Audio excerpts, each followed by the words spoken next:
नमस्कार माउन्टेन समाचारमा स्वागत छ। म खगेन्द्र विष्ट र म रसिला कार्की। सुरुमा अहिलेसम्मका मुख्य समाचार।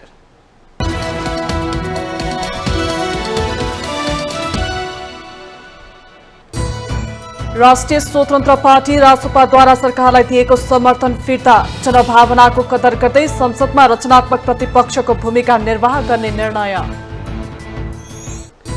नक्कली शरणार्थी प्रकरणको आम चर्चा। राजनीतिक दलहरूले गृह मन्त्रालयले किन रोज्छन्, प्रशासकहरू गृहकै लागि किन मर्यादा गर्छन् भन्ने रहस्य खुल्दै। वैशाख पूर्णिमा शाक्यमुनि बुद्धको जन्म। बोधि धर्म प्राप्त तथा महापरिनिर्वाणको त्रिसंयोगको पवित्र दिन बुद्ध ज्ञान व्यवहारमा उतार्नुपर्ने खाँचो रहेको विश्लेषण। राष्ट्रिय सूचना आयोगको स्थापना दिवस। सूचनादाताको सुरक्षामा सञ्चार मन्त्री रेखा शर्माको जोड। सूचनाको महत्त्वलाई अझै बुझ्न नसकेको सभामुख घिमिरेको टिप्पणी। यो वर्ष खाद्य सङ्कट हुने विज्ञहरूको चेतावनी। खाद्यान्नको जोहो गर्न सुझाव। सङ्कट समाधानमा गम्भीर रहेको सरकारी प्रतिक्रिया। भारतको पूर्व उत्तर राज्य मणिपुरमा आदिवासी र बहुसंख्यक मेती समुदाय बीच हिंसा भड्कियो। सेना परिचालन देख्ने बित्तिकै गोली हान्न आदेश। र इन्डियन प्रिमियर लिग क्रिकेटमा साबिक विजेता गुजरात टाइटन्सको प्लेअफ स्थान निश्चित प्राय। राजस्थान रोयल्स 10 विकेटले पराजित।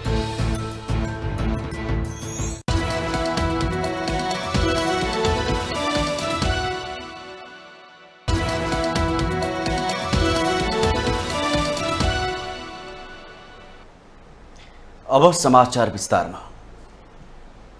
राष्ट्रिय स्वतन्त्र पार्टीले सरकारले दिएको समर्थन फिर्ता लिएको छ। शुक्रबार पार्टी केन्द्रीय कार्यालय वसुन्धरामा बसेको केन्द्रीय समिति र संसदीय दलको बैठकले सरकारलाई दिएको समर्थन फिर्ता लिने निर्णय गरेको हो। बैठकपछि सञ्चारकर्मीहरूसँग कुरा गर्दै पार्टीका सभापति रवि लामिछानेले सरकारलाई दिएको समर्थन फिर्ता लिएको र प्रतिपक्षमा बस्ने जानकारी दिनुभयो। उहाँले संयुक्त पार्टी बैठकबाट यो निर्णय गरेको बताउनुभयो।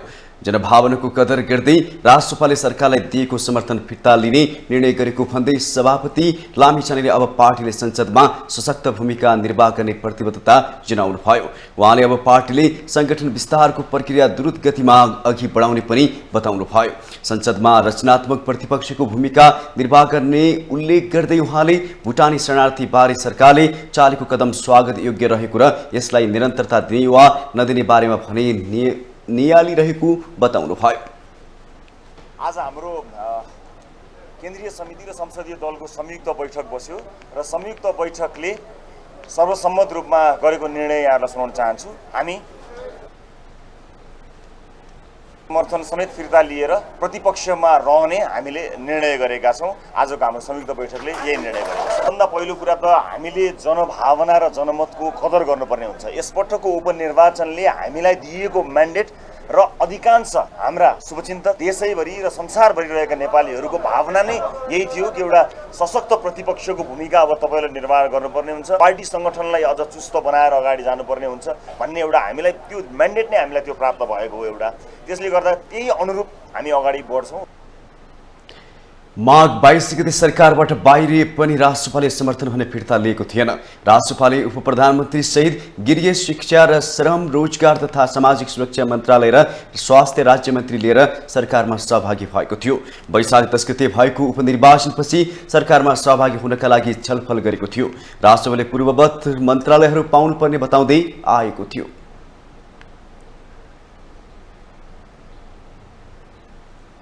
राजनैतिक दलहरूले गृह मन्त्रालय नै किन रोज्छन्, प्रशासकहरू गृहका लागि किन मर्यादा गर्छन्, गृह मन्त्रीको वरिपरि बस्नेले शक्तिको दुरुपयोग कसरी गर्छन्, यी प्रश्नको सबै जवाफ दिन अहिले आफ्ना नागरिकलाई शरणार्थी बनाइदिने प्रलोभनको प्रकरणले प्रश्न पारेको छ।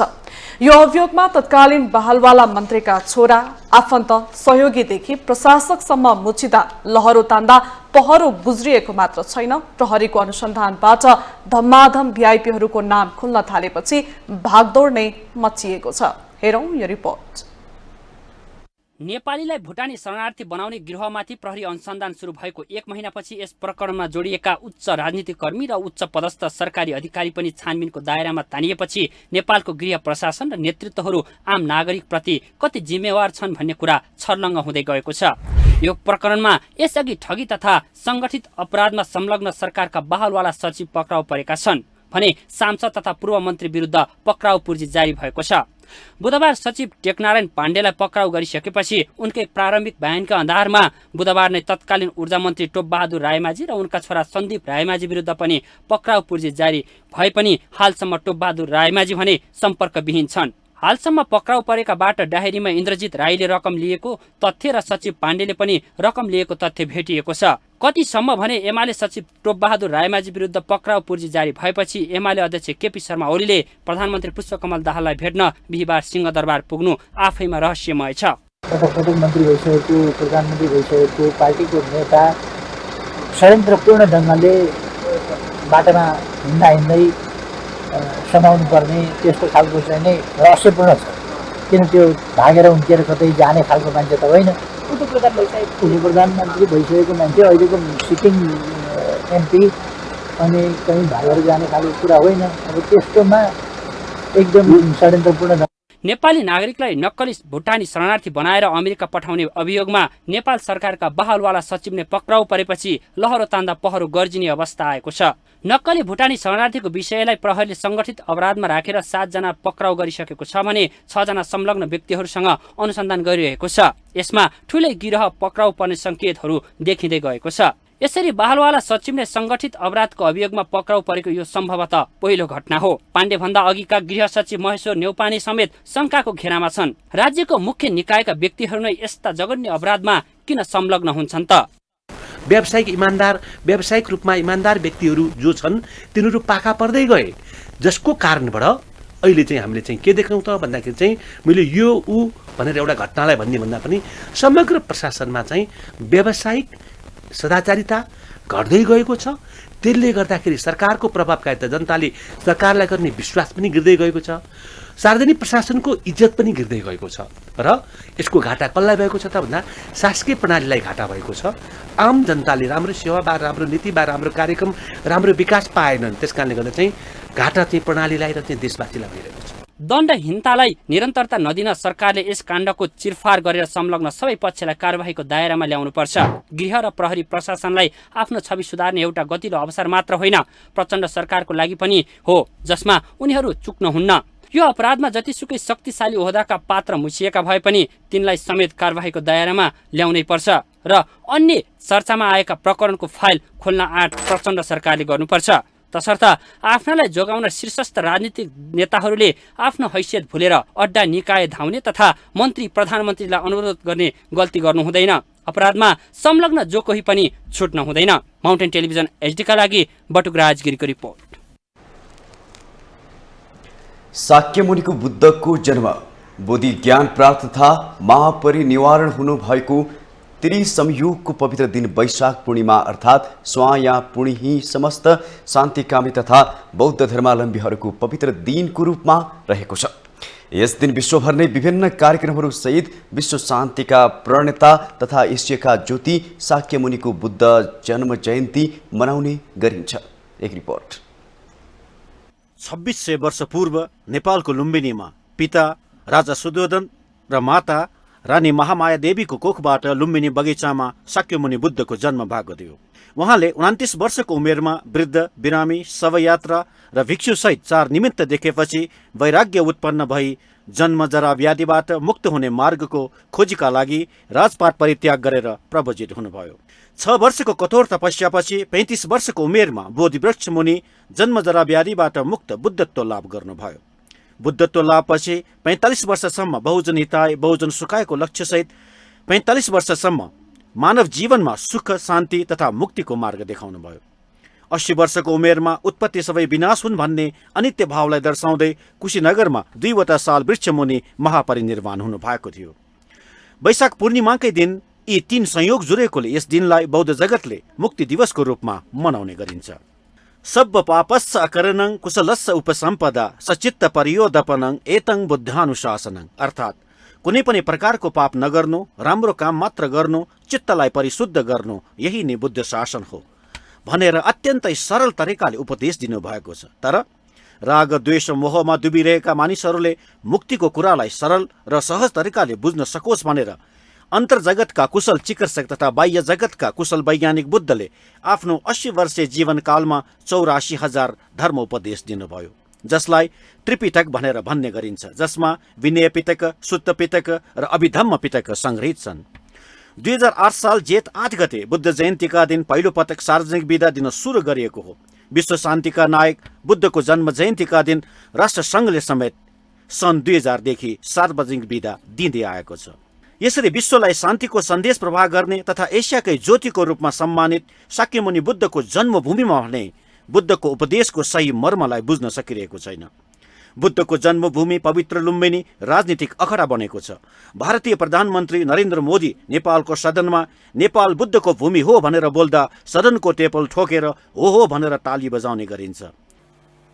ये भूमि है जिसने विश्व को अचंभित कर देने वाले भगवान बुद्ध को जन्म दिया है।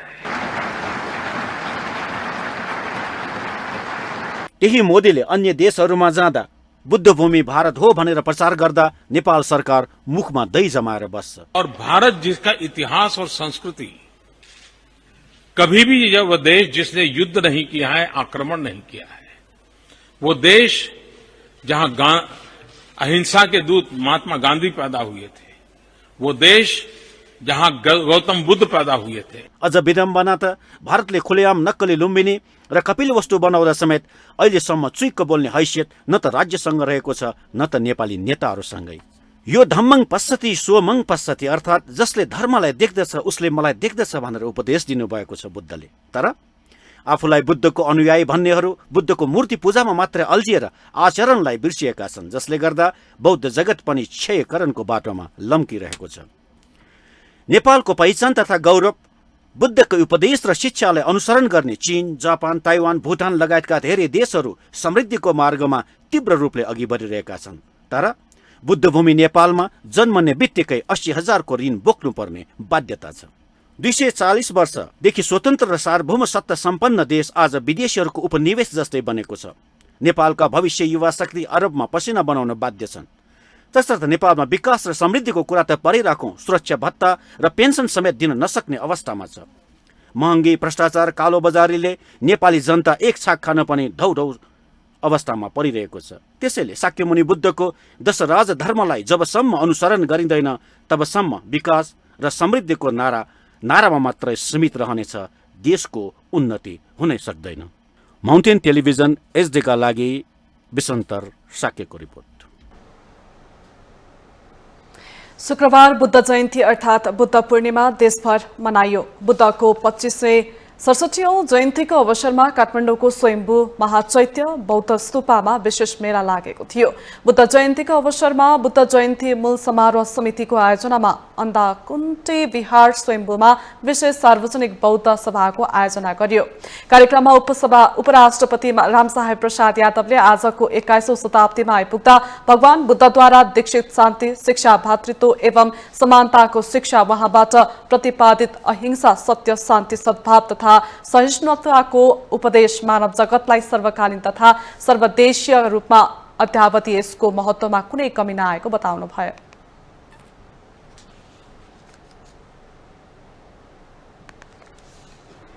बुद्धको अनुकम्पा, सहिष्णुता र अहिंसाको सन्देश वर्तमान अशान्तमय परिस्थितिको समयमा त्यति बेला भन्दा अझ बढी सान्दर्भिक भएको हुँदा बुद्ध उपदेशमा आधारित पञ्चशीलको सहअस्तित्व सिद्धान्तलाई शान्तिका अनुगामी राष्ट्र एवं नागरिकहरूले अवलम्बन गर्न सके वर्तमान परिवेशलाई शान्ति तवरमा अगाडि बढाई सुखगामी पथमा लम्किन सकिने हुन्छ। बुद्धका जीवनोपयोगी शिक्षा, बुद्ध दर्शन, बौद्ध संस्कृति तथा इतिहासलाई नेपाल सरकारले जनभावना अनुरूप यथोचित विकासका कार्यमा निरन्तर सहयोग पुर्याइरहनुपर्छ।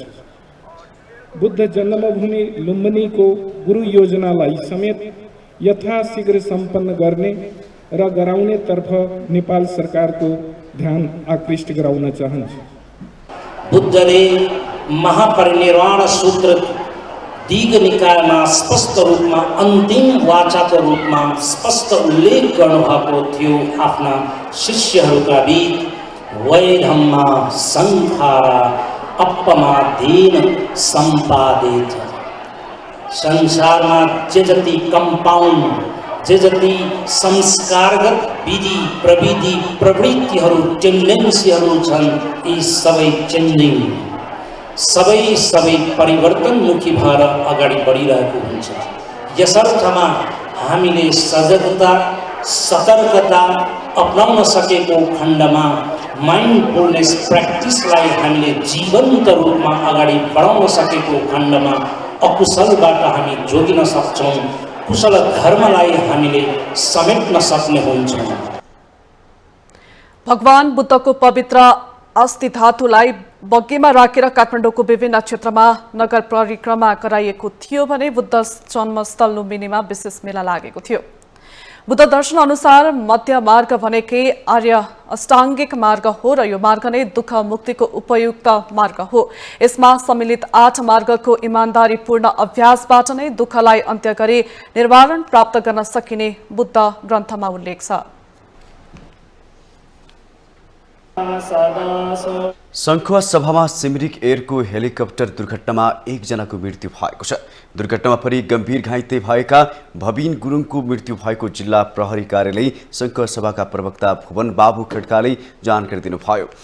मृतक गुरुङले हेलिकप्टरमा सहयोगीका रूपमा काम गर्दै आएको प्रहरीले जनाएको छ। माथिल्लो अरुण हाइड्रो पावरका सामान गोला भन्ने स्थानबाट सिपरुङ भन्ने स्थानमा लैजाँदै गर्दा भोट खोला गाउँपालिका वडा नम्बर 4 सिपरुङमा हेलिकप्टर दुर्घटनामा परेको हो। दुर्घटनामा क्याप्टेन सुरेन्द्र पौडेल को पाइलट छिरिङ भोटे, अर्का सहयोगी मनोज थापा र नेपाल विद्युत प्राधिकरणका कर्मचारी विक्रम शंकर घाइते भएका प्रहरीले जनाएको छ।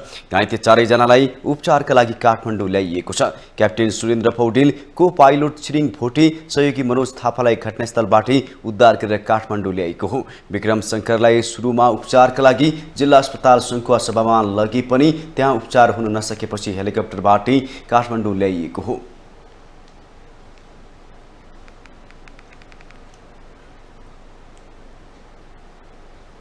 माउन्टेन समाचारमा पालो भएको छ ब्रेकको।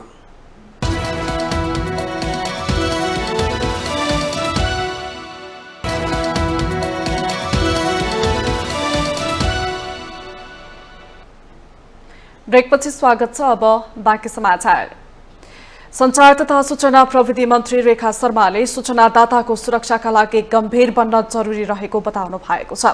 शुक्रबार राष्ट्रिय सूचना आयोगको 16औं स्थापना दिवसलाई सम्बोधन गर्दै उहाँले सूचनादाताको सुरक्षाका लागि गम्भीर बन्न जरुरी रहेको बताउनु भएको हो।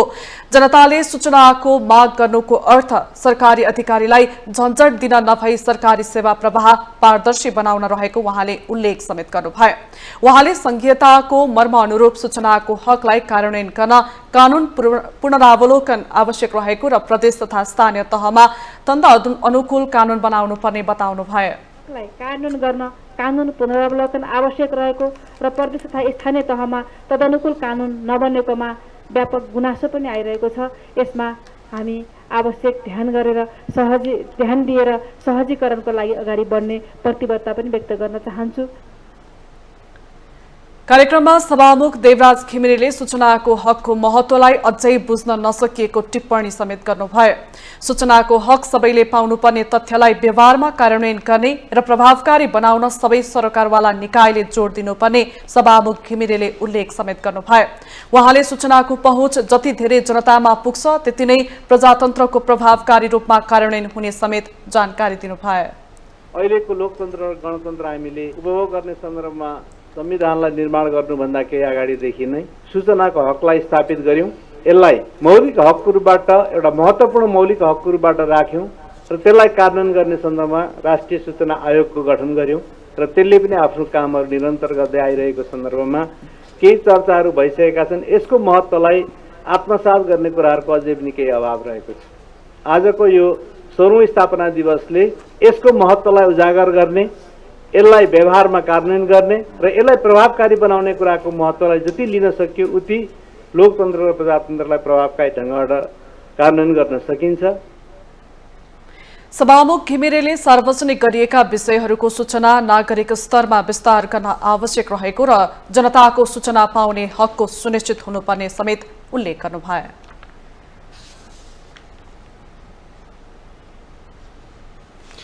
वैशाख शुक्ल पूर्णिमाका दिन किराँती समुदायले उभौली पर्व हर्ष उल्लासका साथ मनाएका छन्। वसन्त ऋतुमा बाली लगाउन अघि भूमि स्थानमा राम्रोसँग अन्न फलोस् भन्दै किराँती समुदायले प्रकृतिको पूजा आराधना गरिने उभौली पर्व मनाएका हुन्। एक रिपोर्ट। किराँती समुदायले वैशाख पूर्णिमाका दिन शुक्रबार उभौली पर्व मनाएका छन्। उभौली किराँतहरू सुनवार, राई, लिम्बू र याखा जातिको महान चाड हो। वसन्त ऋतुमा बालीनाली राम्रो होस्, सबैमा सुख शान्ति सुस्वास्थ्य रहोस् र दैवी प्रकोप तथा विपत्तिहरू नआउन् भनी आज किराँत समुदायमा भूमि पूजा गरिन्छ। किराँतीहरूको यो पर्व पृथ्वीमा कृषि युग सुरु भएदेखि प्रचलनमा आएको विश्वास गरिन्छ। किराँत समुदायले यस दिनलाई सुमिना अर्थात् पार्वतीको सृष्टि भएको दिनको रूपमा पनि सम्झने गर्दछन्। हाम्रो लिम्बू भाषाबाट चाहिँ अब सबैभन्दा ईश्वरमा जेठो तागेरा निगा फुमाङ भन्छौँ। अब तागेरा निगा फुमाङले चाहिँ जन्माको पोरोमिबा यम्भामिबा उसको पुत्र भनौँ होइन। अब यी संसारमा पहिला यहाँ आकाश थिएन, पताल थिएन।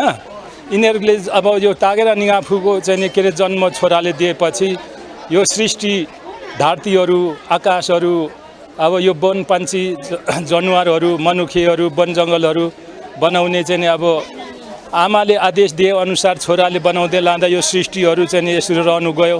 अन्नबाली चाहिँ बिउबिर्ती ल्याउने चाहिँ चराचुरुङ्गीहरू थिए अरे भन्ने कुरो भने पुर्खौली अरे। अनि चराचुरुङ्गीले बिउबिर्ती ल्याएर त्यो छर्दाखेरि अन्नबाली पाक्यो होइन। पाकेपछि अब हामीले केही भूमि पूजा नगरी नखाउँ है, भरे दुख बिराम हुन्छ। पहिले परम्परादेखि भइआएको थितिरीति, उन्धौली, उभौली पूजा अनि यस्तो पूजाका उहिलेदेखि खाइल्याएको लाइल्याएको परम्परादेखि गरिल्याएको। अब हामीहरू त हाम्रो पहाडको त भिन्नै छ। यहाँ अब यता सहर बजारको भिन्नै पूजा गर्छौँ, देवी देवतामा सेवा गर्छौँ होइन। अब परिवर्तन त साटिँदै जान्छ, जानु त निकै नै फरकै छन् त। अब पहिलोको भिन्नै थितिरीति, अहिलेको भिन्नै थितिरीति। तर यसो देवी देवतालाई सेवा गर्नु त एउटै छ। म 74 वर्ष पुगेँ। उभौलीमा आफ्नो भेषभूषामा सजिएर सुनवार र राईहरू साकेला सखेवासिली नाच्छन् भने लिम्बू र याक्खाहरू च्याब्रुङ नाच नाच्दै प्रकृतिलाई पूजा गर्दछन्। नेपालको पूर्वी भाग खोटाङ, भोजपुर, तेह्रथुम, धनकुटा, सोलुखुम्बु, सुनसरी, मोरङ, इलाम, पाँचथर लगायतमा किराँती समुदायको बसोबास रहेको स्थानमा उभौली पर्व मनाउने गरिन्छ। यहाँ सुनवारको चाहिँ पुजारी पुर्स्यौली परम्परा चाहिँ नछोडौँ भन्ने हिसाबले यो चाहिँ यहाँ चार किराँतको चाहिँ स्थापना भएको यो हात्ती भन्नु। यो आज पूजा गरेको चाहिँ माटोलाई मागेर हामी भोग दिन्छौँ। यसरी जे भए पनि यो आज गरेपछि चाहिँ खन्दा जोत्दा घाउचोट नलागोस्। अनि जे भए पनि अब खनियो जोत्यो, बारी माटो पानी हालिन्छ, माटोमा मुनि पस्दा देखिँदैन नि त। अनि हो त्यो समयमा चाहिँ सबै चाहिँ आजदेखि हामीले दिनु है भनेर चाहिँ मागेको। अब यो खै पुर्खाले यसरी यो उहिले त कहाँ रोप्दा खन्दा पनि लाउँथ्यो अरे। अहिले चाहिँ अब एकछिन यसो मात्रै लाइन्छ। हामीले अब हाम्रो मेन अब पूजा गरिन्छ। त्यही भएर नि समथिङ हाम्रो यहाँ साकेला सिलीहरू पनि हुन्छ। अब चलिआएको रीतिरिवाज अब हामी नयाँ भए पनि हामीले हाम्रो यो रीतिरिवाज चाहिँ छोड्नु हुँदैन। यो चाहिँ हाम्रो अब आफ्नो कल्चर रहेछ नि त। अब लगाउनु हामीलाई त्यो अलिक आवश्यकता छ, त्यही भएर। किराँतीहरू प्रकृति पूजक भएकोले प्रकृतिलाई खुसी पार्नका लागि हरेक वर्ष बाली लगाउने समय बुद्ध जयन्ती अर्थात् वैशाख पूर्णिमामा उभौली र अन्नबाली पाकिसकेपछि खुसियाली मनाउँदै मङ्सिर पूर्णिमामा उधौली प्रमुख चाडका रूपमा मनाउने गर्दछन्। अहिलेको नयाँ पुस्तामा पनि आफ्नो कला र संस्कृतिलाई जोगाउनुपर्छ भन्ने मान्यता रहेको जानकारहरू बताउँछन्। गर्मी बढ्ने भएकाले किराँत समुदायका मानिस बेसीबाट उँभो लाग्ने भएकाले पनि यसको नाम उभौली रहन गएको विश्वास छ। माउन्टेन टिभी एसडीका लागि क्यामेरामा निशान्त तामाङको साथमा विद्या तामाङको रिपोर्ट। मिटर ब्याजीको समस्या सतहमा आउँदा भयावह लाग्ने घटना छताछुल्ल भए। मिटर ब्याजीले मानसिक यातनादेखि यौन शोषण समेत गरेका घटनाहरू पीडितले राजधानीको सडकमा ओर्लिएर पोखे।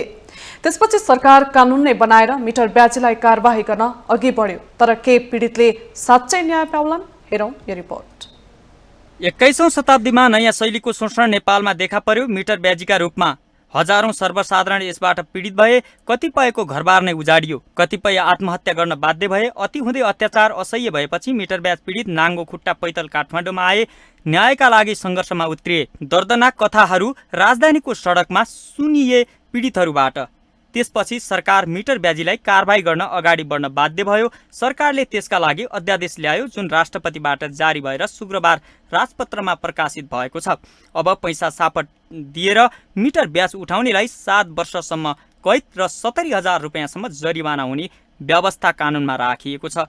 तर पीडितहरू अझै घर फर्कन सक्ने अवस्थामा छैनन्। पीडितहरूको मनोबल यो राज्यप्रति घटेको छ र अहिले पनि एक किसिमको स्वागत गर्ने खुसी पनि छ। कानुन बनायो राज्यले, त्यो स्वागत गर्छ हामीले। तर त्यो कानुन कतिको कार्यान्वयन हुन्छ? अहिले पनि पीडितहरू कति शङ्कास्पदमा छन्।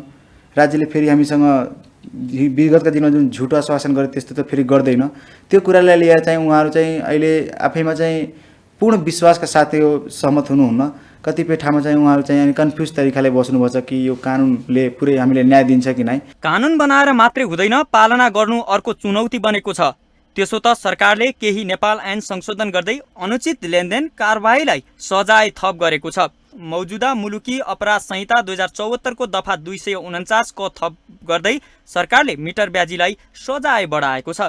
ऋणीले तिरेर बुझाएको रकमको भरपाई नदिने वा लिखित बनाउने, ऋणको सावाभन्दा बढी ब्याज लिने, कुनै प्रकारको धम्की दिने, हिंसा वा शोषण गर्ने, अनुचित लेनदेनको आधारमा ऋणीको अचल सम्पत्तिको हक हस्तान्तरण गरी लिने 7 वर्षसम्म जेल जाने उल्लेख गरेको छ। तर पीडितहरू अझै न्याय पाउनमा ढुक्क छैनन्। संशोधित कानुन अनुसार लेनदेन नभएको वा नगरेको रकम दिएको लिखित तयार गर्ने, लेनदेन गरेको रकमभन्दा बढी रकमको लिखत तयार गर्ने, लेनदेन गर्दा नै ब्याज रकम समेत सावामा जोडेर लिखत तयार गर्ने, ब्याजलाई सावामा जोडेर लिखत तयार गर्नेलाई कारबाही गर्ने उद्देश्यले कानुन बनाए तापनि पीडितलाई न्यायको कुनै पनि अनुभूति नभएको बताउँछन्। उनीहरू आफूमाथि अन्याय गर्नेलाई तत्काल कानुनी कारबाहीको माग गर्दछन्। पनि अब एकातिर पक्राउ पुर्जी, धमाधम लिलामी जाने, अदालती प्रक्रिया नरुक्ने सबभन्दा ठुलो वीर्य चाहिँ अहिले अदालतले फैसला गरिरहेको छ।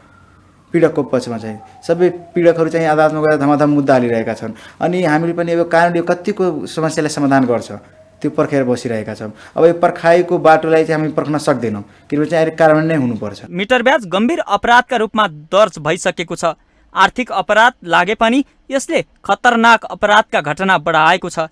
यस्तो अपराध गर्नेलाई हदैसम्म कारबाही गरिनुपर्छ। मिटर ब्याज लगाएर व्यक्तिमाथि मानसिक यातना दिनेदेखि शारीरिक शोषणसम्म गर्ने गतिविधिलाई निरुत्साहित गर्न दोषीलाई कडा कारबाही गरिनुपर्छ। तब मात्र पीडितले न्याय पाउन सक्छन्। माउन्टेन टेलिभिजन एसडीका लागि लक्ष्मीप्रसाद न्यौपाने, काठमाडौँ। विज्ञहरूले यो वर्ष खाद्यान्न सङ्कट हुने चेतावनी दिएका छन्। हिउँदमा पनि आवश्यक वर्षा नभएको र आगामी मनसुनमा पनि कम वर्षा हुने भएकाले खाद्य चक्रलाई सहज बनाउन सरकारले विशेष कार्यक्रम लागू गर्नुपर्ने विज्ञहरूको सुझाव छ। विज्ञहरूले गत वर्षको हिउँदमा पनि आवश्यकभन्दा कम वर्षा भएको र वर्षायाममा पनि सुक्खा खडेरी पर्ने हुँदा भुकमरी, कृषि उत्पादनमा कमी लगायत अन्य समस्याहरू सिर्जना हुन सक्ने भन्दै पूर्व तयारीका साथ रहनुपर्नेमा जोड दिनुभयो। विपद विज्ञ डाक्टर धर्म उप्रेतीले यसपटकको वर्षायाममा आवश्यक वर्षा नहुने भन्दै सरकारले खाद्य सुरक्षाका लागि आवश्यक रणनीति बनाई पूर्व तयारी थाल्नुपर्ने सुझाव दिनुभयो। उहाँले दक्षिण एसिया क्षेत्रमा यसपटक कम वर्षा हुने आकलन गरिएकाले त्यसको असर नेपालमा पनि पर्ने बताउनुभयो। यसपालिको बर्खायाममा औसतभन्दा कम वर्षा हुने भनेर प्रक्षेपण गरिसकेको अवस्था छ।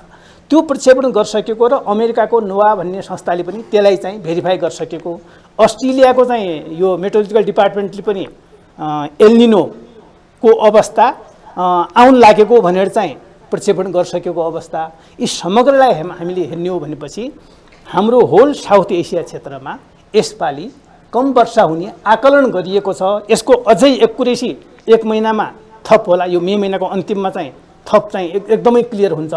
तर धेरैवटा मोडेलहरूको अध्ययन हेर्दाखेरि यसपालि कम वर्षा हुन्छ भन्ने देखिएकोले त्यसको सिधा असर चाहिँ हाम्रो कृषि प्रणालीमा। कृषि तथा पशुपक्षी विकास मन्त्रालयका सचिव डाक्टर गोविन्द प्रसाद शर्माले मौसमविदहरूको अनुमानलाई मध्यनजर गरेर सरकारले मौसमी अन्न बालीमा लगानी बढाउनु पर्ने आवश्यकता औल्याएको बताउनुभयो। उहाँले विगतका वर्षहरूको तुलनामा यस वर्ष आकाशे पानी मनसुन सिजनमा कम हुने आकलन रहेको भन्दै त्यही अनुसार सरकारले आवश्यक रणनीति बनाइरहेको बताउनुभयो। उहाँले मनसुन सिजनमा विशेष गरी धान रोप्ने समयलाई मध्यनजर गरी सिँचाइमा विशेष जोड दिनुपर्ने देखिएको बताउनु भयो। के भन्छ अब किसानहरूलाई धान रोप्ने समयमा पानीको अलिकति डिपेन्ड जुन आकाशे रेनफलमा भर पर्नुपर्ने हो त्यसले थोरै हिट गर्छ र हाम्रा नदी हाम्रा नहरहरूलाई अलिक टाइमली मर्मत गर्नुपर्छ भन्ने सन्दर्भमा मेरो ध्यान आकर्षण भएको छ। जुन टु सेप्टेम्बरको कतातिर प्रिसिड गर्छ, अगाडिल्लो खण्डमा बढी आउँछ कि बिचको अथवा लास्टको, हामीलाई मोर इम्पोर्टेन्ट जुन एन्ड जुलाई मिड जुलाईसम्म चाहिँ एकदमै इम्पोर्टेन्ट क्रिटिकल हो। एटलिस्ट राइस ट्रान्सप्लान्टेसन चाहिँ गर्न पाइयो भने त्यसपछिको चाहिँ क्रप स्टेबिलिटी चाहिँ बिस्तारै वाटर टेबल पनि राइज हुँदै जान्छ, क्रप स्ट्यान्ड चाहिँ बढ्छ भन्ने हुन्छ। सचिव शर्माले सरकारले सबै पालिकाहरूमा मौसमबारे पूर्व सूचना प्रणाली विस्तार गरी नागरिकलाई सुसूचित बनाउनु पर्ने बताउनु भयो।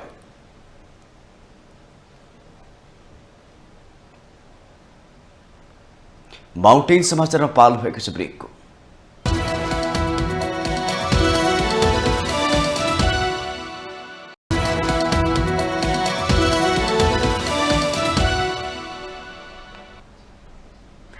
ब्रेकपछि स्वागत छ। अब बाँकी समाचार।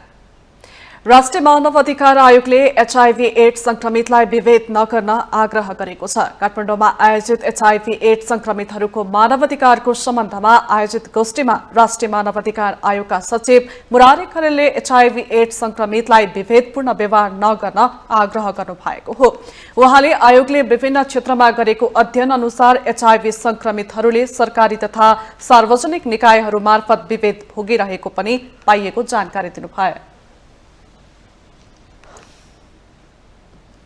ह्युमन राइट्स इन्जोयमेन्टको अवस्था के छ भन्ने हिसाबबाट हेर्न खोजिएको हो। हामीलाई के महसुस भयो भन्दा अब यहाँ यो क्षेत्रमा काम गर्ने धेरै साथीहरू, धेरै सङ्घ संस्थाहरू हुन्छ, कम्तीमा पनि 10 भन्दा बढी अथवा 10 को हाराहारीमा, त्यो ठ्याक्कै बेसलाइन साइन्टिफिक होइन होइन, पिएलएचआईभी भएको पालिकाहरूमा कम्तीमा आयोग पुगेर त्यहाँको स्थानीय सरकारलाई कसरी यो विषयमा काम गर्ने नीति निर्माण प्रोग्राम गर्नको लागि झगझगाउनु पर्छ भन्ने कुरा चाहिँ हामीलाई महसुस भयो। यस अर्थमा पनि भोलिका दिनहरूमा यहाँहरूसँग सहकार्य हुन्छ भन्ने मलाई लाग्यो।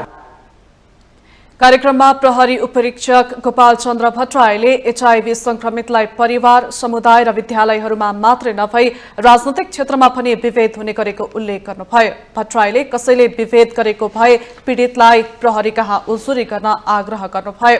उजुरी उप कठोरताका साथ कार्यवाही गर्ने उहाँले बताउनुभयो। उहाँले नेपाल प्रहरीले चलाइरहेको अल्पसंख्यकसँग नेपाल प्रहरी भन्ने कार्यक्रममा एचआईभी संक्रमितलाई पनि अल्पसंख्यक मानेर समावेश गराउने प्रतिबद्धता व्यक्त गर्नुभयो।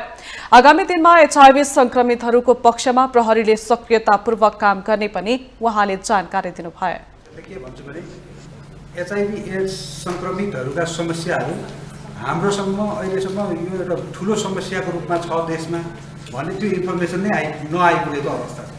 भनेको हामीले त्यो बुझेकै रहेनछौँ, डेस्कमा पुगेकै रहेनछौँ भन्ने मलाई अहिले त्यो अनुभूति भयो। कसैले जानाजान र त्यो दण्डनीय रूपले त्यस्तो भेदभाव गरेको छ, डिस्क्रिमिनेसन गरेको छ भने त्यस्ता रिपोर्टहरू नेपाल प्रहरीसम्म आइपुगोस् भन्ने पनि म यहाँहरूलाई निवेदन गर्न चाहन्छु। हामी त्यसमा एकदमै प्रम्प्टली र एकदम कठोरताका साथ त्यसलाई सम्बोधन पनि गर्नेछौँ। उहाँले सामाजिक चेतनालाई अभिवृद्धि गर्नेतर्फ सबैले ध्यान दिनुपर्ने बताउनुभयो।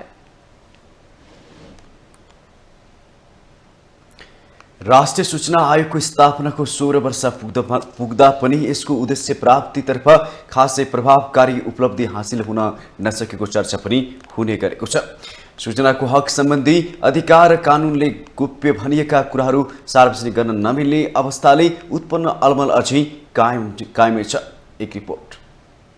म्याग्ना कार्टा अर्थात् महाधिकार पत्र र बिल अफ राइट्स समेतका आधारमा तयार भएको राष्ट्रसङ्घीय मानवाधिकार घोषणा पत्र 1948मा प्रत्येक व्यक्तिसँग सूचना माग्ने, पाउने र प्रवाह गर्ने हक सुरक्षित हुन्छ भनी लेखिएको छ। तर दुर्भाग्य नेपालको संविधानको धारा 27मा नेपाली नागरिकलाई सूचना माग्ने र पाउने मात्रै हक दिई प्रवाहको हक उल्लेख गरिएको छैन। हालसम्म पनि संघीय संसदमा राष्ट्रिय सूचना आयोगको वार्षिक प्रतिवेदनहरू छलफल नै हुन नसकेको प्रमुख सूचना आयुक्त महेन्द्रमान गुरुङको गुनासो छ। प्रतिवेदन संघीय संसदमा पेश भए पनि त्यो छलफल हुन नसक्दा सूचनाको हक सम्बन्धी सरकारलाई दिएको सुझाव तथा निर्देशनहरू कार्यान्वयन हुन नसकेको प्रमुख आयुक्त गुरुङको दुखेसो छ। संघीय संसदको विषयगत समितिमा प्रतिवेदन छलफलका लागि गरेको पटक पटक अनुरोध समेत सुनवाई नभएको उहाँको भनाइ छ। हामीले कति 14 प्रतिवेदन पेश गरिसकेका त्यो विषयगत समितिमा छलफल चाहिँ हुन पाएको छैन हजुर अहिलेसम्म। गत वर्ष पनि हामीले धेरै प्रयास गऱ्यौँ, समितिको सभापतिज्यूलाई निकै अनुरोध गऱ्यौँ, त्यो हुन सकेन। अब नयाँ समितिहरू बनेका छन्, नयाँ समितिहरूमा पक्कै पनि छलफल होला भन्ने हाम्रो विश्वास छ। त्यसले त्यसबाट हुने एउटा के हुँदो रहेछ भने हामीले दिएका थुप्रै सुझावहरू चाहिँ कानुनको क्रममा जानलाई त्यसले अवरोध पुर्याउँदो रहेछ। किनभने सुझाव दिए त्यो सुझाव त संसदीय समितिले छलफल गरिदियो भने न बल्ल कानुन जानियो। त्यो भएको हुनाले त्यो संसदीय समितिमा छलफल भइदियो भने बल्ल चाहिँ छलफल गरेर त्यसलाई अगाडि बढाउन सकिन्छ भन्ने हामीलाई लाग्छ। कानूनले गोप्य भनिएका कुराहरू सार्वजनिक गर्न नमिल्ने भएकाले सार्वजनिक पद धारण गरेका व्यक्तिहरूले गोपनीयताको नभई कानून संविधान बमोजिमको शपथ लिनुपर्ने उहाँको तर्क छ। सूचना आयोगले सूचनादाताको संरक्षण सम्बन्धी नियमावली छिटो स्वीकृत गर्न संचार तथा सूचना प्रविधि मन्त्रालयलाई बारम्बार आग्रह गरिरहेको छ, तर त्यो हुन सकिरहेको छैन। सूचना दिएकै कारण कतिपय सार्वजनिक निकायका कर्मचारीमाथि कारबाही हुने गरेको पाइन्छ। तसर्थ उनीहरूको संरक्षणका लागि आयोगले पठाएको सो नियमावली स्वीकृत गर्न सरकारले ढिलाइ गर्न हुँदैन। सूचनादाताको संरक्षण गर्नुपर्छ भन्नेमा हामी विश्वस्त छौँ। त्यही कारणले सूचनादाताको संरक्षण सम्बन्धी नियमावली संचार तथा सूचना प्रविधि मन्त्रालयमा हामीले पठाइसकेका छौँ। त्यो पनि समयमा स्वीकृत होस् भन्ने हाम्रो अनुरोध छ। त्यस्तै गरेर फेरि सूचना मागकर्ताको पनि सुरक्षाको समस्या छ। त्यो चाहिँ परिकल्पना गरिएको थिएन यो कानुन बनाउने बेलामा। यहाँ त अहिले सूचना मागकर्ताको पनि जिल्ला जिल्लामा चाहिँ कतिपय सूचना मागकर्तालाई इन्टिमिडेसन गर्ने, अब निवेदन नलिदिने, कतिपय ठाउँमा त अब जेलैमा जानुपर्ने अवस्था आयो। त्यसपछि हामीले समन्वय गरेर त्यस्ता हाम्रा सूचना मागकर्ताहरूलाई संरक्षण गर्नुपर्ने अवस्था आयो। त्यो पनि एउटा सही सूचना माग्न कोही कर्मचारी नागरिक जान्छ भने त्यो नागरिकको संरक्षण सरकार देशको राज्यको दायित्व हो भन्ने चाहिँ हामीलाई लाग्छ। यो विषय संविधानको मस्यौदा गर्दा छुट्नु एउटा कुरा हो, तर राष्ट्रिय सूचना आयोगले लिखित र मौखिक रूपमा यस विषयलाई सम्बोधन गरिदिन आग्रह गर्दा पनि कानमा तेल हाले चाहिँ गर्नु खेदको विषय हो। माउन्टेन टेलिभिजन एसडीका लागि उषा काफ्लेको रिपोर्ट।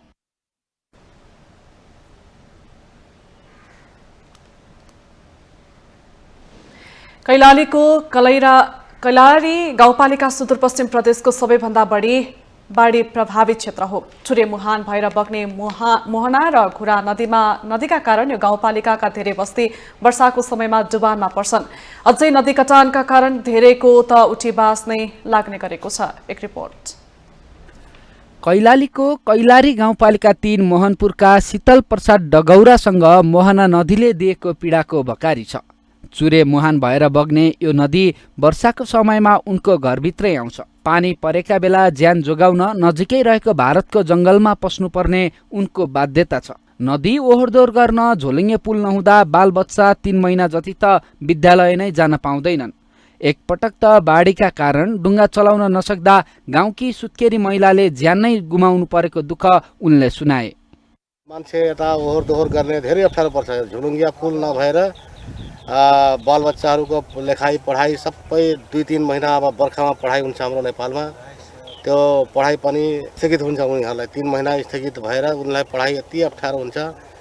एकचोटि हाम्रो गाउँमा यस्तो भएको सुत्केरी गर्ने बेला ठ्याक्कै यहाँ सुत्केरीलाई ल्याएर यहाँ राखेको उताबाट ढुङ्गा नचल्ने अवस्था भयो। सुत्केरी पनि एउटा महिलाको ज्यान पनि गुमायौँ हामी। कुल 233 वर्ग किलोमिटर क्षेत्र रहेको कैलाली गाउँपालिकाको झण्डै 43 किलोमिटर क्षेत्र नदी नाला र 30 वर्ग किलोमिटर क्षेत्र ताल तलैयाले ओगटेका छन्। यी ठाउँमा नदी कटानको जोखिम उच्च छ। गाउँपालिकाले चालु आर्थिक वर्षमा वन वातावरण तथा विपद व्यवस्थापनमा 2 करोड 15 लाख रुपैयाँ रकम छुट्याएको छ। सङ्घ र प्रदेश बाहेक पछिल्लो 3 आर्थिक वर्षमा गाउँपालिकाले विपद व्यवस्थापनमा मात्रै 1.5 करोड बढी खर्च गरेको छ। वन वातावरण संरक्षण, नदी नियन्त्रण, जैविक तथा भौतिक तटबन्धन लगायतमा 4 करोड बढी खर्च भएको छ। तर उपलब्धि शून्य जस्तै छ। मोहना नदीले सबैभन्दा बढी क्षति पुर्याउने भनेको मोहनपुरमा नै हो। वर्षादमा नदीमा आएको बाढीले त्यहाँका बासिन्दाको नेपालसँग सम्पर्क नै विच्छेद हुन्छ। हामीले थाहा छ यो ठाउँमा बाढी आएर डुबान एरिया हो, तर हामी मुक्तकमैया लगायत सुकुम्बासीलाई बस्ती बसाल्दाखेरि पनि त्यही नदीकै छेउमा हामी बसाल्छौँ। स्थानीय सरकारको अब सीमित स्रोत साधन हुन्छ र यहाँ मोहना घुरा नदी ठुल्ठुला नदीको कारणले गर्दा अब स्थानीय बजेटको कारणले तटबन्धन त्यति हामीले गर्न सकिराखेका छैनौँ।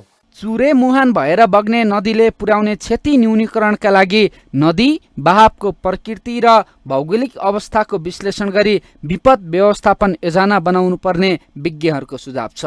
त्यहाँ सिभिल इन्जिनियरिङ का विज्ञहरू, त्यहाँ विपद व्यवस्थापनका विज्ञहरू, त्यहाँ भूगर्भविदहरू र त्यस्तै गरिकन चाहिँ हाइड्रोमेट इन्जिनियरहरू पनि त्यसमा संलग्न भएर काम गर्ने खालको कुराको अभाव भएको जस्तो देखिन्छ। बस्तीहरू टापु जस्तो भइदिने, किन भन्दाखेरि त्यसले चाहिँ कोर्दै कोर्दै कोर्दै गएर जान्छ, बाङ्गो हुन्छ, त्यसपछि यतातिर आउँछ, बस्तीहरू जोखिम पनि भएको र ठुलो बाढी आयो भनेपछि त्यो बस्तीमै बाढी जाने र मान्छेलाई बगाउने त्यो खालको पनि जोखिम त्यहाँ देखिन्छ। औसलापुर र मोहनपुर जोड्ने झोलुङ्गे पुल निर्माण गरिँदैछ भन्ने सुनेको स्थानीयहरूले धेरै भयो, तर हालसम्म पनि पुल निर्माणको थालनीसम्म हुन सकेको छैन। विपद जोखिम न्यूनीकरणका लागि स्थानीय तहले आफूले छुट्याएको रकमको सदुपयोग गर्दै मानवीय तथा भौतिक क्षतिलाई रोक्न जरुरी छ। माउन्टेन टेलिभिजन एसटीका लागि सन्दीप शर्माको रिपोर्ट। हामीसँग आर्थिक, अन्तर्राष्ट्रिय र खेल समाचार अझै बाँकी नै छन्। माउन्टेन समाचारमा पालो भएको छ ब्रेकको।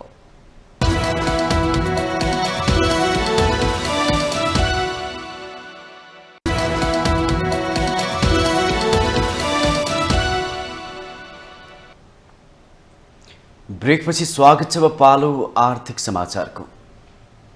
आर्थिक समाचारको साथमा जगदम्बा सुपर साइन तथा ग्याल्बा प्लस जीवनभरको भरोसा। प्रस्तुत छ रिद्धि सिद्धि सिमेन्ट, गुणस्तरको नयाँ स्तर।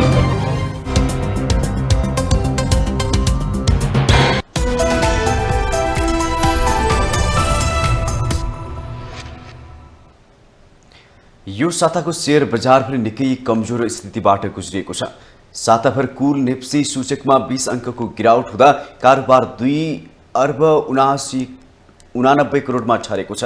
नेपाल स्टक एक्सचेन्जका अनुसार यस साता 20.03 अङ्कले नेप्सी सूचक घट्दै 1869.73 अङ्कको बिन्दुमा छरेको छ। अघिल्लो साताको अन्तिम कारोबार दिन बिहिबार नेप्सी सूचक 1889.75 अङ्कको बिन्दुमा अडिएको थियो। सातामा 20.3 अङ्कले नेप्से घट्दा 2 अर्ब 89 करोड 69,37,000 रुपियाँ बराबरको शेयर कारोबार भएको छ। साताको 4 दिन खुलेको बजारमा 3 दिन लगातार ऋणात्मक भएको नेप्सी सूचक अन्तिम दिन बिहिबार 1 दिन मात्र 12.73 अङ्कले बढेको छ। यो सातामा नेप्सी आइतबार 19.09, मङ्गलबार 4.26 र बुधबार 9.41 अङ्कले घटेको छ। यो साता मार्केट क्यापिटलाइजेसन 28 अर्ब 78 करोड 30 लाख रुपियाँ घटेको छ। अघिल्लो हप्ताको अन्तिम दिन 27 अर्ब 53 अर्ब 44 करोड 80 लाख रुपियाँ बराबर रहेको शेयर मार्केट क्यापिटलाइजेसन यस साताको अन्तिम दिनसम्म आइपुग्दा घटेर 27 अर्ब 24 अर्ब 66 लाख 40 हजार रुपियाँमा छरेको छ।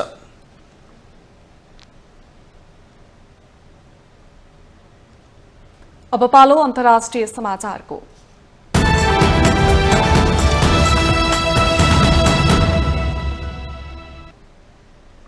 भारतको पूर्वोत्तर राज्य मणिपुरमा आदिवासी र बहुसंख्यक मेइती समुदायबीच हिंसा भड्किएपछि सेना र असम राइफल्सका जवान खटिएका छन्। स्थिति निकै गम्भीर भएपछि स्थिति नियन्त्रणमा लिन सरकारले हिंसामा उत्रेकालाई देख्ने बित्तिकै गोली हान्न आदेश दिएर सेना र असम राइफल्सका जवान खटिएको भारतीय सञ्चार माध्यमहरूले जनाएका छन्। राज्यका 8 जिल्ला इम्फाल पश्चिम, काङचिङ, थौबल, जिरिबाम, विष्णुपुर, चराचन्दापुर, काङपोकपी र तैङ नौपालमा कर्फ्यू समेत लगाइएको छ। राज्यभर 5 दिनसम्म मोबाइल इन्टरनेट सेवा बन्द गरिएको छ। नागा र कुकी आदिवासीले गरेको ऐक्यबद्धता जुलुसपछि हिंसा भड्किएको हो। हिंसा बढ्दै गएपछि 9000लाई सुरक्षित स्थानमा सारिएको छ। चुराचान्दपुरमा सुरक्षित गृहमा करिब 5000, इम्फाल उपत्यकामा 2000 र तेनुगोपाल जिल्लाको सीमावर्ती शहर मोरहमा 2000 जनालाई सुरक्षित स्थानमा सारिएको सेनाले जानकारी दिएको छ। सरकारको आदेशमा सम्झौता र चेतावनी दिँदा पनि स्थिति नियन्त्रणमा नआए देखेमा गोली हान्न कारबाही गर्न सकिने उल्लेख छ।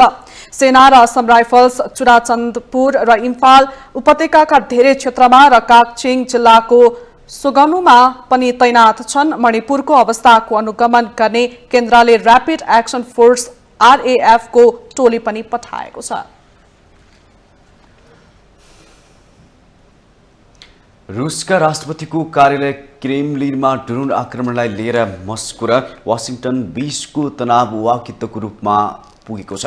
क्रेमलिनका प्रवक्ता दिमित्री पेस्कोभले राष्ट्रपति भ्लादिमिर पुटिनको हत्या गर्ने योजना अनुसार भएको ड्रोन आक्रमणमा अमेरिका र युक्रेनको हात रहेको प्रमाण रहेको भनेपछि मस्को र वाशिंगटन बीच वाकयुद्ध सुरु भएको अन्तर्राष्ट्रिय सञ्चार माध्यमहरूले जनाएका छन्। प्रवक्ता पेस्कोभले विशेष सेवालाई प्राप्त प्रमाणका आधारमा ड्रोन आक्रमणमा अमेरिका युक्रेनको हात रहेको दावी गर्नुभएको हो। उहाँले रुस आतंकवादी हमलामा आफ्नो सहभागिताको बारेमा सचेत रहेको अमेरिकाले बुझ्न पर्ने टिप्पणी समेत गर्नुभयो। जवाबमा अमेरिकी राष्ट्रपति सुरक्षा परिषदका प्रवक्ता जोन किर्बीले रुसको दावी झुटो भएको भन्दै उक्त आक्रमणमा अमेरिकाको कुनै संलग्नता नरहेको स्पष्ट गर्नुभएको छ। रुसी प्रवक्ता पेस्कोभको आरोपको जवाब दिँदै किर्बीले यसमा अमेरिकाको कुनै सरोकार नरहेको बताउनुभयो। यसमा वाशिंगटनको कुनै भूमिका नरहेको र व्हाइट हाउसले अझै पनि यस विषयमा प्रमाण खोजिरहेको किर्बीको भनाइ छ। पेस्कोभले भने यस्ता आक्रमण गर्ने आँट युक्रेनसँग नभएको भन्दै अमेरिकाले जे भन्छ त्यही गर्ने गरेको टिप्पणी गर्नुभयो। युक्रेन युद्धमा किभले वाशिंगटनबाट आदेश लिएको मस्कोको दावी छ।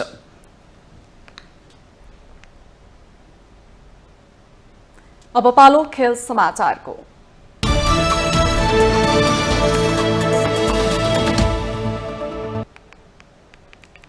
इन्डियन प्रिमियर लिग आइपिएलमा साबिक विजेता गुजरात टाइटन्सले प्लेअफ स्थान निश्चित प्राय गरेको छ। राजस्थान रोयल्सलाई 9 विकेटले पराजित गर्दै 10 खेलमा 7 जितसँगै 14 अङ्क बटुलेर गुजरातले प्लेअफ स्थान निश्चित प्राय गरेको हो।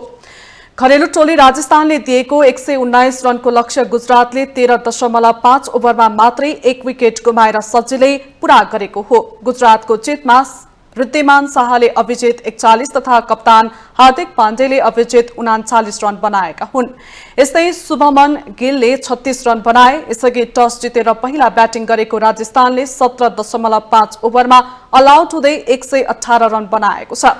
राजस्थानका लागि कप्तान सञ्जु सैमसनले 30, ट्रेन्ट बोल्टले 15, यशस्वी जयसवालले 14 र देवदत्त पाडिक्कलले 12 रन बनाएका हुन्। गुजरातका राशिद खानले 3 तथा नूर अहमदले 2 विकेट लिएका थिए।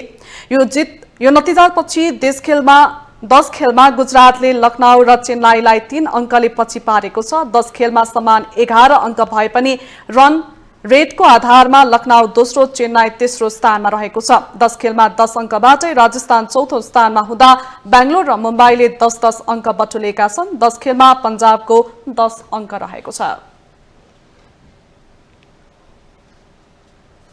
शहीद स्मारक ए डिभिजन लिग फुटबलमा शीर्ष स्थानको जाउला खेल युथ क्लब पराजित भएको छ। एन्फा कम्प्लेक्स 7 दुबटोमा शुक्रबार भएको खेलमा जाउला खेललाई खुमलटारले 4-2 गोल अन्तरले हराएको हो। खुमलटारको जितमा स्टेफेन समीरले ह्याट्रिक गोल गरे। मेसुके ओलुमाउको नाममा 1 गोल रह्यो। जाउला खेलका विनोद केसीले 1 गोल फर्काए। रोहित सुब्बाले 1 आत्मघाती गोल गरी जारी लिगमा जाउला खेलको यो 5औं हार हो।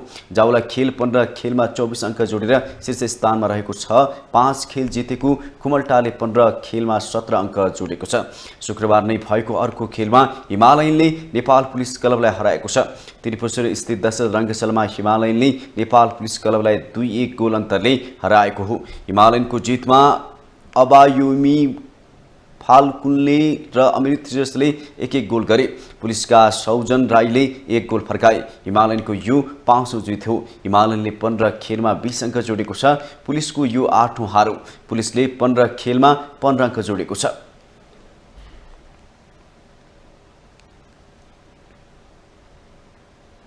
माउन्टेन समाचारमा पालो भएको छ ब्रेकको।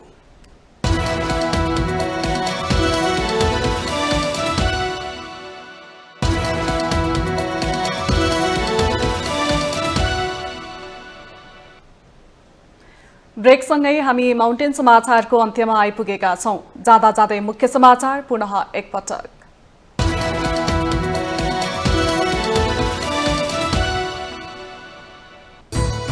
राष्ट्रिय स्वतन्त्र पार्टी रासोपाद्वारा सरकारलाई दिएको समर्थन फिर्ता। जनभावनाको कदर गर्दै संसदमा रचनात्मक प्रतिपक्षको भूमिका निर्वाह गर्ने निर्णय।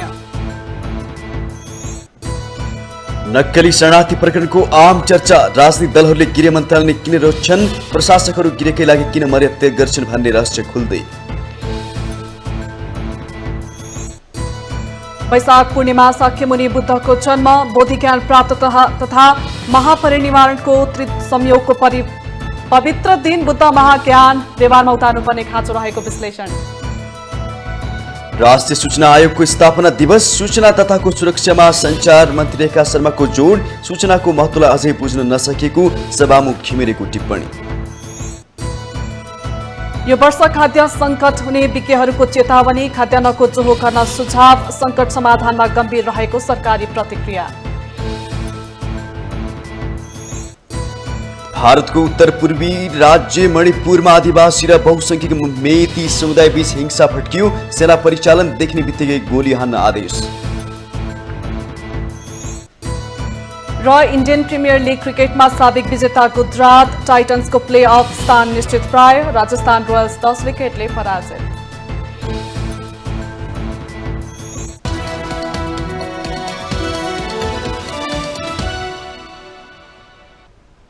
माउन्टेन समाचार अहिले सकियो। सत्य, तथ्य र निष्पक्ष समाचारका लागि माउन्टेन टेलिभिजन HD हेर्दै रहनुहोला। नमस्कार।